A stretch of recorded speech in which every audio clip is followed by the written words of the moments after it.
My name is Lauren Kim. I'm 33, and I've spent the last 11 years buried in data building systems most people don't notice until they break. I work as a healthcare systems analyst for a tech firm in Boston, the kind of place that talks a lot about innovation and synergy, while quietly rewarding those who play the game right. That morning, I was ready. I triple-checked every number, every diagram, and every transition point in the proposal. $12 million was on the line. It wasn't just another pitch. This one would shape how hospitals across the country handled insurance optimization. And it was mine. My analysis, my solution, my strategy. But Michael didn't even look up from his coffee when he said it. We've decided to keep the presentation senior level only. It'll be better for optics. He slid my portfolio aside like it was a menu someone left on the wrong table. Haley smiled without really smiling. I stood there stunned while they walked off carrying my work like they'd built it from scratch. I didn't argue. Not out loud. I just nodded and said, "Sure, I understand. That's the game, right? You keep your head down, you let it go, you wait your turn." I went back to my desk, heart pounding, trying to remember if this was how it had always worked, and I'd just been too naive to see it. 3 months. That's how long I'd been building this proposal. I pulled data from 5 regional networks, identified patterns in claims denials, and built the forecasting model from scratch. I designed a machine learning solution that could cut processing costs by nearly 30%. I stayed late. I skipped weekends. I missed my niece's piano recital and my own annual checkup. And now I wasn't even allowed in the room. The worst part wasn't just being excluded. It was knowing they didn't think they needed me at all. Michael had skimmed the surface of my work just enough to repeat the big buzzwords. Haley had added a single slide with updated branding colors, yet they were the faces the company wanted to show to the client. I stared at the glass-walled conference room from my desk as they rehearsed. Michael gestured too much. Haley nodded like she understood what he was saying. I wondered if either of them even knew what a recursive claim audit was. I doubted it, but they had titles. And the right ties, and the kind of confidence that makes people believe you must be smart because you look the part. I'd been with the company for almost 5 years. Not new, not junior, but apparently still invisible. I'd worked with CTOs, rebuilt infrastructures, and cleaned up messes no one else wanted to touch. And yet, here I was, watching someone else prepare to take credit for what I built. I'd seen it happen before. To other women. To quiet team members. To the ones who didn't go golfing with the VP or laugh at the right jokes at company parties. I thought maybe, just maybe, if my work was good enough, I'd be the exception. That I'd be too useful to ignore. Turns out, usefulness isn't the currency that counts in rooms like that. And the strangest part, I didn't even feel angry right away. I felt small, silly. Like a kid watching grown-ups play a game I wasn't invited to. But somewhere under that shame, something colder started to form. A sharp edge. I didn't know it yet, but that was the beginning of everything. I wasn't in the room that day, but they were going to wish I had been. It started with a hunch. A pattern I noticed in a sea of claims data was where the reimbursement figures didn't line up across provider types. I spent one late evening toggling between 2 spreadsheets when it hit me there was a structural gap in how hospitals were coding secondary procedures, and it was bleeding money from every corner. I dug deeper. Week after week, night after night, I built a model to trace those patterns over time and across regions. What I found was staggering.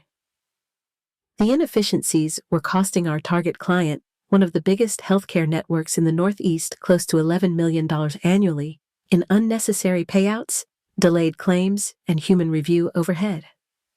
I couldn't stop thinking about it. I rebuilt the entire diagnostic logic in Python, applied a layered clustering approach, and tested it with 3 different anonymized datasets. Then I refined it into a smart AI model, one that could learn from each cycle and catch error codes even human reviewers missed. I named the algorithm Sentinel as a joke. It was watching the system better than any analyst ever had. I looped in a few trusted developers for stress testing. I wrote the documentation, the charts, the implementation roadmap, and even a communication plan for onboarding. I knew this could change how hospitals processed insurance claims at scale. All I needed was someone to take it seriously. For a while, Julia, my direct manager, was that person. She encouraged me to keep going, to clean up the interface, and to prepare it for leadership. I thought she'd fight for me to present it when the time came. But the moment Michael expressed interest, she started pulling back. Less enthusiasm, more cautious glances. She knew how things worked. Michael showed up to check in 2 weeks before the pitch, looked at one of my dashboards, and said it looked promising. That was the extent of his contribution. He didn't ask about validation logic or fail-safes. He didn't even know what backend the tool ran on, but he did know how to fold his suit pocket square and what color tie to wear for boardroom optics. Haley came in later. She worked in product design and was well-liked, polished, smooth-talking, and always smiling. She spent most of her time reformatting my slide deck, changed my charts to match the new company template, removed the bullet points she said were too dense. She didn't ask what the algorithm did. She didn't need to. 3 weeks out, the internal emails started changing tone. My name disappeared from the subject lines. My updates were forwarded without a reply. When I suggested a dry run for the presentation, I was told the client team had it under control. That's when I knew. I wasn't just being sidelined. I was being cut out. But I didn't stop working. I couldn't. This wasn't about pride or recognition anymore. It was about the integrity of the solution. If we were going to sell it, if they were going to stand in front of executives and promise results, someone had to make sure it would actually work. I reviewed every data point, ran 3 additional validations, updated the model to account for 2 new ICD code revisions, and optimized the processing speed by another 6%. I added a section to the proposal outlining risk mitigation in regulatory audits. None of it made the final deck. I checked. They left out everything technical, just the visuals, just the dollars saved. It made the product sound magical and effortless. But magic breaks under real pressure, and I knew the client's CTO wouldn't be fooled by surface numbers. What got to me most wasn't even the theft. It was the arrogance. The assumption was that they could memorize a few phrases and breeze through questions from people who'd built hospital systems from scratch. They thought confidence would cover ignorance. It usually did. I kept asking myself what the end game was. Were they planning to hand the project to me afterward and pretend I'd been included all along? Would I be brought in only when something broke, or did they really believe I was replaceable? I replayed every meeting in my mind. Every suggestion I made got rerouted through someone else.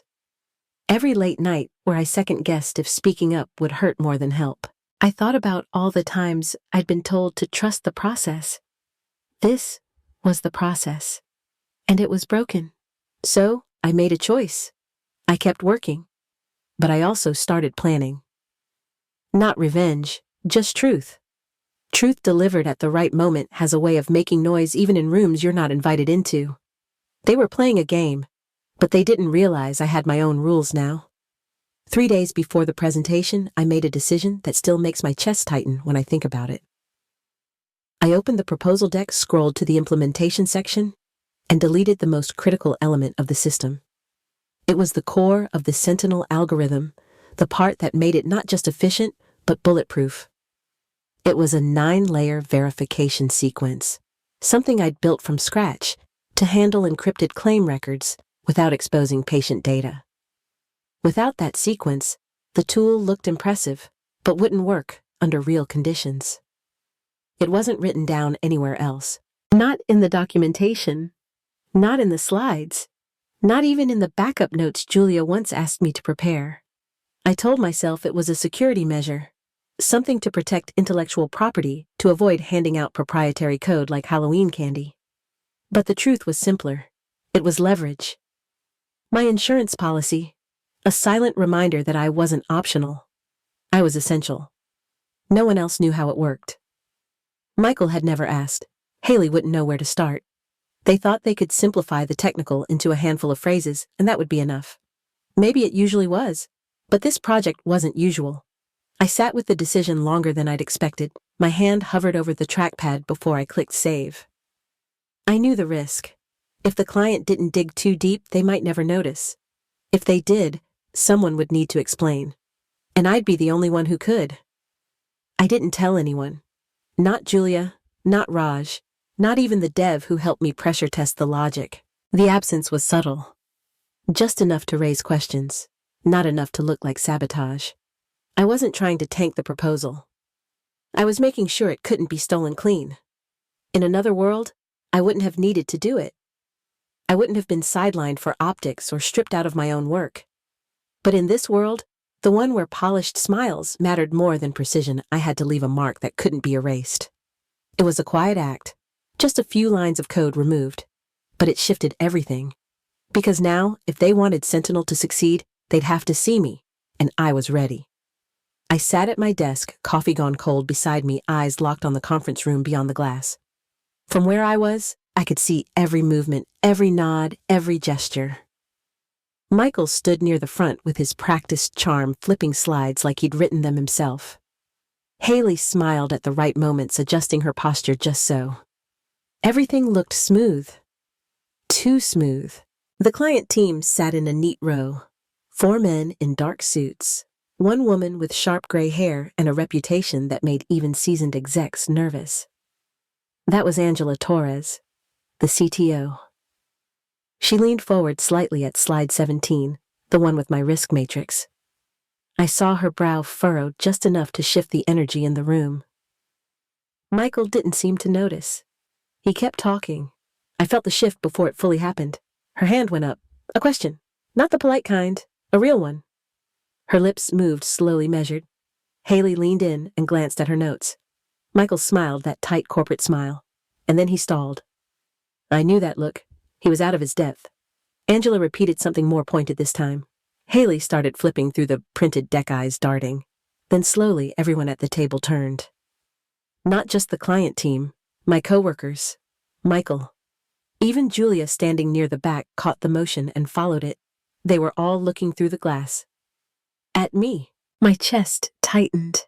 I stared back, frozen, the room suddenly feeling too small, too still.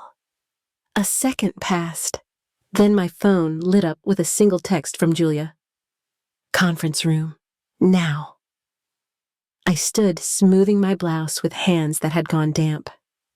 Every step felt like a spotlight. I could feel eyes following me, the weight of curiosity and unspoken questions, pressing in from all directions. I reached the door, hesitated, then opened it and stepped into the room that until that moment I had only been allowed to watch from the outside. As I stepped through the glass door, the air changed. The conversation stopped. Chairs shifted. I didn't pause at the threshold. I walked straight to the table and took the open seat across from Angela Torres, forcing Michael to move over slightly. I didn't wait for anyone to introduce me. I didn't need permission anymore. Angela looked at me directly, no smile, just sharp curiosity. Her voice was calm, but firm. She pointed to the section of the proposal that was missing, the one I had deliberately left blank. She asked how our system ensured data integrity during encrypted handoffs across platforms. The room went still again. I nodded once, then reached for a marker and walked to the whiteboard. I began drawing. The outer loop, the hash chain integrity checks, and the real-time audit triggers. I explained how Sentinel's logic handled conflicting entries, flagged anomalies, and resolved them through a tiered encryption model. I used plain language, but made no effort to dumb it down. As I spoke, I saw the shift. Angela started nodding. One of her engineers leaned forward. They understood. More importantly, they realized I understood. Michael stayed silent. So did Haley. They couldn't keep up, and it showed. Julia clutched a printout in her lap like it might save her. I finished the sketch, capped the marker, and turned back toward Angela. I said the algorithm wasn't in the slides because no version of it on paper would have been useful without this explanation. It needed context. It needed a voice. She raised her eyebrows slightly and said, "You built this?" I met her eyes and said, "Yes, I built all of it." No one else spoke, no interruptions, just silence stretching between that moment and whatever came next. I didn't fidget. I didn't shrink. I sat back down, steady, composed. I had walked into the fire, and for the first time, they could all see that I belonged there. Angela looked down at the diagrams I'd drawn, then back at me. Her face remained unreadable, but there was something new in her voice, measured respect. She turned toward Michael and asked why I hadn't been part of the presentation from the beginning. He started to answer something vague about seniority and protocol, but she cut him off before the sentence could finish. She said it plainly. If we move forward with this deal, I expect Lauren to lead the implementation. I didn't look at Michael or Julia. I looked straight at her and said that would be my expectation too. My voice didn't rise. I didn't have to sound bold. I just had to sound like someone telling the truth. Angela nodded. She said she had no interest in working with faces who couldn't explain their own product. She needed someone who knew the system down to the architecture, someone who could respond in real time when her infrastructure team asked the hard questions. She said I had proven I was that person. The rest of the meeting wrapped up quickly. Questions shifted, tone shifted. I answered 2 more technical queries, both direct and precise. Michael and Haley stayed silent. Julia tried to re-engage once, but Angela didn't acknowledge her. It was as if the power in the room had quietly reoriented, and everyone felt it. As we stood to leave, Angela handed me her card, not to Michael, not to Julia. She said she'd follow up personally. The final handshake was between her and me. Her grip was firm, and her parting words were clear. We'll talk soon. The door closed behind the client team, and the room fell into a different kind of quiet. I looked around. The people who had erased me now looked like shadows. Whatever authority they had walked in with had stayed in that seat I'd taken, and all I'd done was speak the truth, calmly, completely. I didn't demand a title. I didn't shout. I just showed them who built this. And finally they saw it. The email came just before lunch. Subject line, conduct review. The meeting was set for 3:00 p.m. with HR, our CEO, and of course Michael. I stared at it for a moment, not surprised, but still stunned by how fast he had moved. Less than 24 hours after the presentation, he was already trying to turn the tide. I spent the next 2 hours gathering everything, every email, every update, every project log with my name on it. I printed them, backed them up. I brought a folder so thick it barely closed. I didn't walk into that meeting to explain myself. I walked in to make sure the record was finally clear. The room was cold when I arrived. Michael sat stiffly at the end of the table. Julia avoided my eyes. Vanessa from HR had her notepad ready. Richard, our CEO, looked tired but focused. As I sat down, Michael jumped in fast. He accused me of withholding critical information, of endangering a client relationship, and of undermining leadership. Richard asked if it was true. I opened my folder and said that what was true was that I built the entire proposal. My algorithm wasn't in the slides because it required a direct explanation, not a bullet point. I said the client had been impressed, not alarmed, and that if anyone had looked incompetent, it was because they had tried to present something they didn't understand. Michael leaned forward, voice tight. He said I had made him look like a fool. I kept my tone calm. I said I had done my job, that I had saved the pitch when it started to fall apart, and that if I hadn't been called into that room, the client likely would have walked away. Vanessa shifted uncomfortably. Julia said nothing. Then Richard asked the question that changed everything.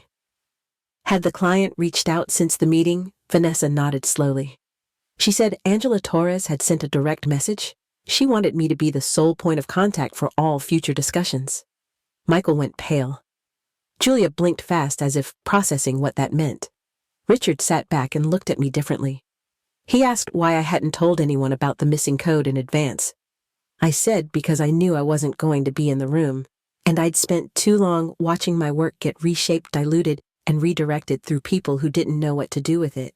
I said I didn't sabotage the project. I protected it.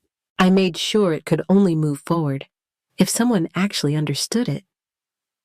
Richard didn't say much after that, just nodded slowly, dismissed everyone but me, and for the first time in a very long time, I felt the balance of power start to tilt. Not because I'd shouted, not because I'd played their game better, but because I'd finally stopped letting them write my story for me. 2 days after the meeting, Richard called me into his office again. This time, the company's legal counsel, Marcia, was already there. She didn't waste time. Angela Torres had sent over the draft agreement, and it came with a clause none of them had expected. The contract is stated clearly. If I wasn't named as the implementation lead formally, not just in practice, then the deal was off the table. Not delayed, not renegotiated. Dead. Marcia called it a risky precedent. Richard called it an inflection point. I called it leverage. They asked if I had anything to do with the language. I told them no. Angela had written it because she knew what real value looked like, and she wasn't willing to risk it being filtered through a chain of names that didn't understand the solution. I said I respected that, and I agreed with her. Marcia looked like she wanted to argue. Richard just sighed and leaned forward. He asked what I wanted. I didn't hesitate. A formal promotion to technical director, a direct reporting line to the executive team for this project, and a performance bonus tied to the total contract value if implementation succeeded. The room was quiet for a long time. Marcia warned them that agreeing could trigger similar demands from other teams. Richard nodded slowly like he was already seeing the future shift. Then he looked at me and said, "If you can deliver, you'll get what you've asked for." I said I would, not with a smile, not with a thank you, just with the same calm certainty I'd carried into that glass room when no one expected me to speak. I wasn't a hidden asset anymore. It was a decision they couldn't afford to make, and they knew it. By the end of that quarter, I had my own team. I handpicked analysts who reminded me of who I used to be, smart, overlooked, passed over for louder voices. Raj was the first, then Dana from QA. The 2 junior devs who'd never been invited to a client call despite building half the back-end tools. We worked differently. No ego, no titles tossed around like shields. We built the implementation plan together, piece by piece. Everyone knew who did what. Every line of code was signed. Every late night was shared. Angela checked in regularly. She said our model felt different, cleaner, more honest. When the system went live, it ran smoother than forecasted. Within 6 weeks, we were already seeing a 9% savings beyond projections. Richard called me into his office again this time just to say, well done. He didn't need a report. He said he'd heard it directly from the client. Then he added something I didn't expect. He said the way I built the team and the culture I created was what the company needed more of. It was time to stop rewarding noise and start recognizing substance. I walked out of his office without saying much, but inside I knew this wasn't just a win for me. It was the start of something better. Not built in spite of what came before. Built because of it. I still keep Angela's business card in my wallet. It's worn now, the edges slightly frayed, but I don't carry it to call her. I carry it to remember what it felt like to be seen. To have someone in the room name your value out loud without hesitation or compromise. For a long time, I thought winning meant leaving. That the only way to beat a broken system was to escape it. But what I've learned is sometimes the best revenge isn't walking away. It's staying and making that system answer to you. It's pulling back the curtain and showing everyone how it could be done differently. I didn't fix everything, not yet. But I changed the room I was in. I built something stronger than a win. I built something that lasts. So now I'm asking you, have you ever been pushed aside, erased, or silenced when you knew you were the one holding it all together? Tell me your story. I promise someone else needs to hear it too.